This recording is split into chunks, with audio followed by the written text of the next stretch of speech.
Okay, we're driving to Courtney. I'm gonna keep my eyes on the road. You are going to keep your eyes on me. We are going to get my tattoo removed today. And I have been working on my tattoo removal for 3 months. The kind of laser that I'm getting done is like a cold technology laser, apparently. And it zaps it underneath the skin, and it just takes more sessions.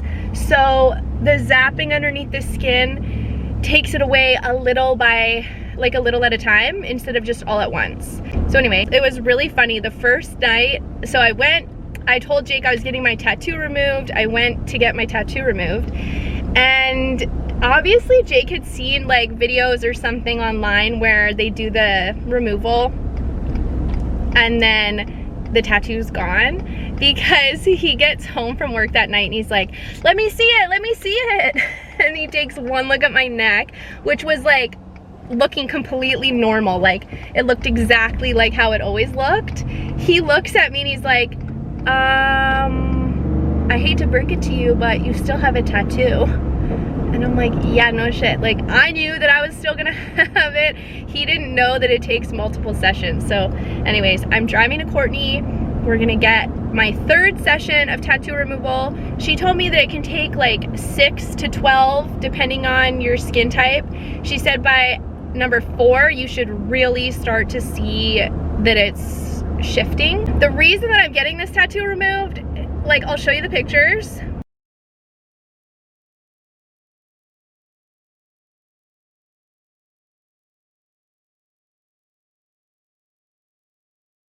Like, I don't know what happened to this tattoo. So the only thing that I can think of is that I got it done by someone who was brand new to tattooing, and she's an artist. She's amazing, love her. She's a friend of one of my friends. She's a mom of one of my friends.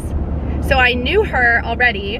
And anyway, I've had, how many do I have? I have 1, 2, 3, 4, 5, 6, 7, 8 tattoos.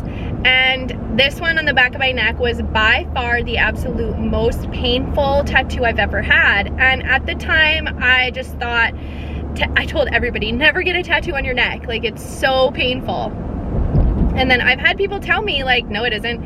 And it's actually not that big of a deal. But for this one, it was so bad. I should have known right then, like, this is a red flag, because it was so intense. And then the tattoo itself looked fine when I first got it, looked great.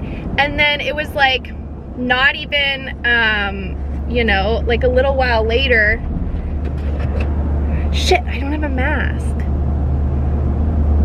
Oh well. Where did I put my mask? I put it in my big jacket. I don't have any masks in here. Hopefully she will have like a spare one. Like, you know how sometimes they do? We're hoping. Okay, where was I? As soon as it gets done, it looks like this, like normal. It looks like a little tattoo. And then, yeah, I don't know, years go by, right? Like, I took care of it like I take care of all my other tattoos. Nothing was weird about it at all in the healing process. And then a few years later, like recently, I think it was like toward the end of last year, because I've been doing this for 3 months now. Toward the end of last year, I was putting my hair up in the bathroom. Now, do you guys ever like put your hair up or do something with your hair and then you check it in the mirror with another mirror kind of vibe? Do you get what I'm saying? So I'm doing that and my hair's up and I see my neck tattoo and I'm like, wait, what? So I'm like, get a closer look, I take a picture of it, and it's completely blown out. Every single line in this tattoo is blown. So it's not like this dainty little flower that I've been thinking I've had this whole time. It's this huge like mess of ink, like you couldn't even see what it used to be. And the funniest part is, Jake loves my tattoos. He always compliments them, which I kind of feel like I had a lot of tattoos done by amateur tattooers. Like, they're not good tattoos. And so I've always thought it was funny how he like loves my tattoos. But this particular tattoo, he's like, no, I love it. I think it looks great. Like, that's how it's always looked since I've known you.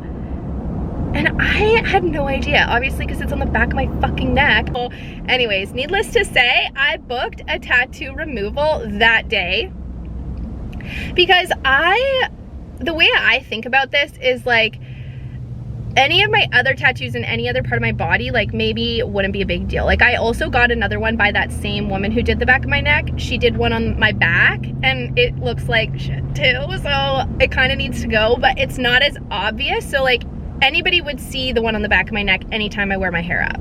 But the one on my back doesn't matter as much because it's on my back. Nobody's going to see it. So it's not a huge deal. But anyways, the one on my neck, it's like, I love wearing my hair up. I wear like little cute buns and braids and all kinds of things. Like, I wear my hair up a lot. So it just really matters to me that I don't have this like shitty looking tattoo that's just like out there for the world to see. And I think the only reason I'm justifying this to you is because I have to constantly justify this to Jake. He's always saying like, basically what a waste of money tattoo removal is.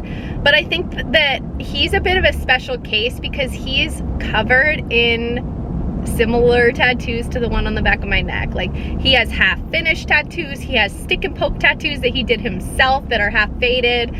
He's not the guy who cares at all about tattoos or like what other people think of his tattoos. He does not give a shit. So he's not the guy to take advice from. I am listening to my own desires for my life and removing my freaking tattoo. And this is how it's gonna go. It is actually incredibly painful to do. So I don't know if it gets more painful each time, but it really fucking feels like it does. I should have gone another way to get to Courtney because we are hitting construction. But I'm gonna put some music on and I can't listen to music if I'm with you guys. So I'm gonna let you go and I will get back to you when I get back from my tattoo appointment. Wish me luck. A few moments later. Okay, so I asked Natalie, who does my laser, I asked her if the second time was worse than the first time, and she's like, yeah, it was. And I'm like, did you turn the laser up or something? And she said, yeah. She explained why, how like each time we go, we're getting like a deeper layer of skin, and that it kind of gets worse as it goes. And so I was like, fuck, like hearing that last week. So I feel like I have a really high pain tolerance, and the first time I did this, I was like encouraging everyone to go get tattoos removed if they wanted because it's not so bad. I was telling everyone, which was honest at the time, I swear it was, it feels like an elastic band snapping on your skin like repeatedly. And I was like, anyone can do it. If you could get a tattoo, you could easily get a removal. Like, I was like not sweating it at all. And then when I went the second time, holy shit, it was like night and day. Like, it was so painful. I cannot even describe to you how painful it was.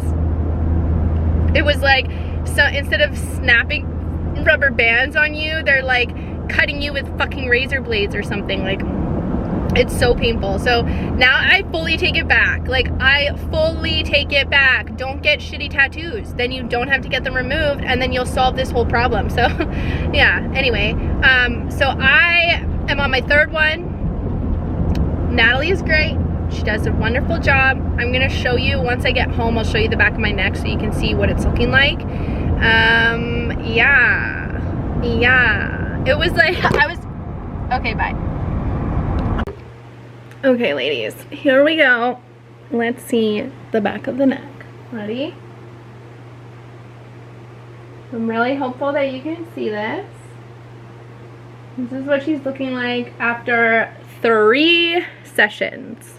So she said on my next one it should be like mostly gone. And it was actually not too bad for pain-wise today, so yeah.